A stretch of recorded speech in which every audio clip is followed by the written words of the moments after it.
My name is Mhairi Duncan. I am 25. I am a personal trainer. I think I was first diagnosed with rickets, but then once they done kind of more bloods, I think probably I got an actual XLH diagnosis when I was probably closer to 2 or 3.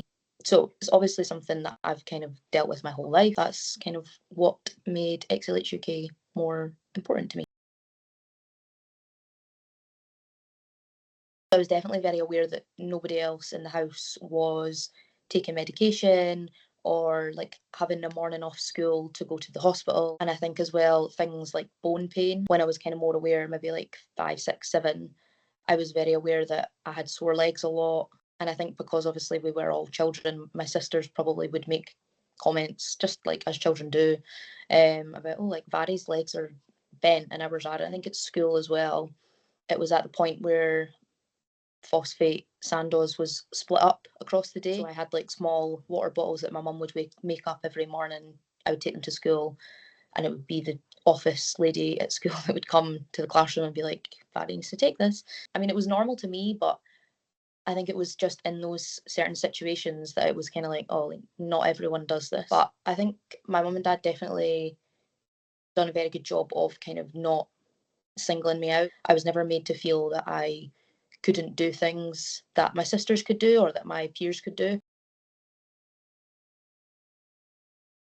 When I got to high school, I would skive PE at any opportunity. And I think that was a big part of it, was because although I had been told that I could do all these things, I kind of felt a bit of like resistance, because I was like, well, I'm not that fast. Like, I can't run as well as they can. I can't, like, I'm not very tall. So I can't, if it was like netball, basketball, anything like that, I was like, I can't jump as high as them. So that kind of then, I suppose, made me just within myself, like, no one had ever actually told me that I couldn't do anything, but I think I kind of wrote myself off after that. When we're going into lockdown, I had a lot of kind of issues that were flaring up with like my knees and my hips and my ankles, and there was quite a lot of signs of like arthritis. Obviously, only being I was only 19 at that point, and I was kind of just like, why am I having the same issues as my 9-year-old grandma? It was such a like mental kind of frustration, I guess. Because I'd had those arthritic kind of symptoms flaring up, I had then just kind of been like, well, like, what's the point? I'm going to be in a wheelchair by the time I'm like 35. Like, this is it. So, over lockdown, just like most people, put on a little bit of weight. Coming out of that, I was like, okay, I'm going to get a PT because it's starting to be kind of cool to go to the gym. And then yeah, basically she was great. It was mainly just weight training and just kind of getting fitter. And it was like, to start with, it was primarily just about like aesthetics. It was never about kind of like health or like bone density or like any of the actual overall positives of strength training. But from doing that, I kind of noticed, oh, actually, like my knees aren't as sore, my ankles aren't as stiff, and I can actually move my hips better, and I can actually do all these things that I couldn't do 6 months ago.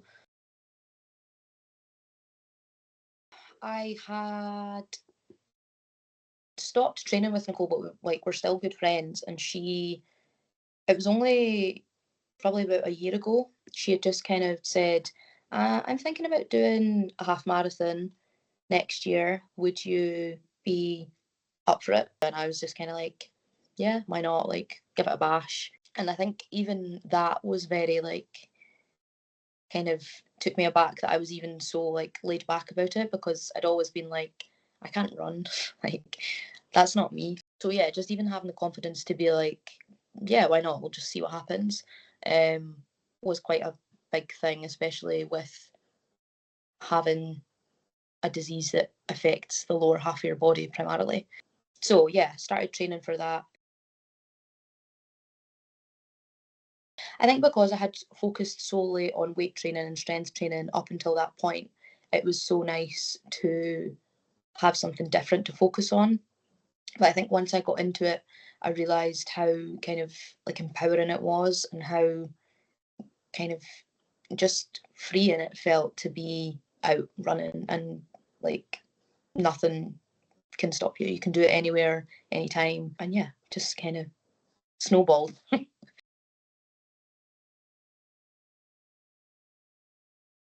would say definitely with the full marathon, just because it is that little bit more intense.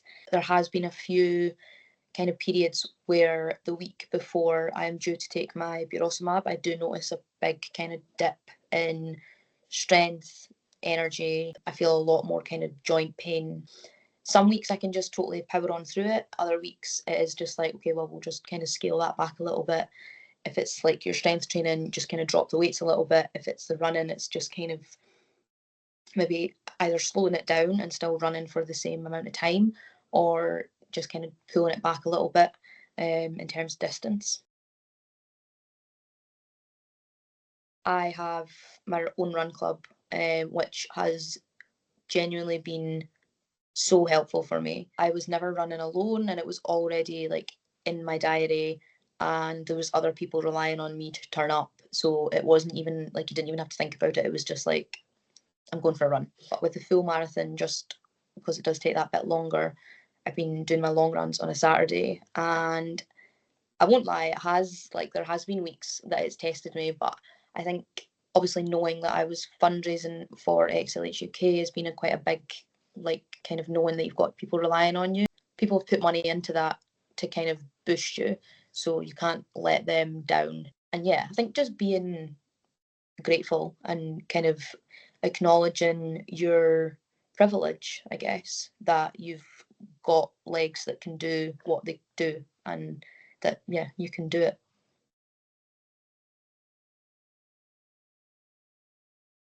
My bones just feel stronger. Previously, my bones felt hollow. My knees quite often as well felt like I've got quite a lot of hypermobility in my knees, so sometimes it would feel like my knee was going to go the wrong way. And yeah, obviously that has been improved by a lot of kind of tweaks to my strength training and kind of more specific muscle strengthening, but I don't think it would have had as much of an effect on the actual feeling of my bones as it has like having started Pirosmab.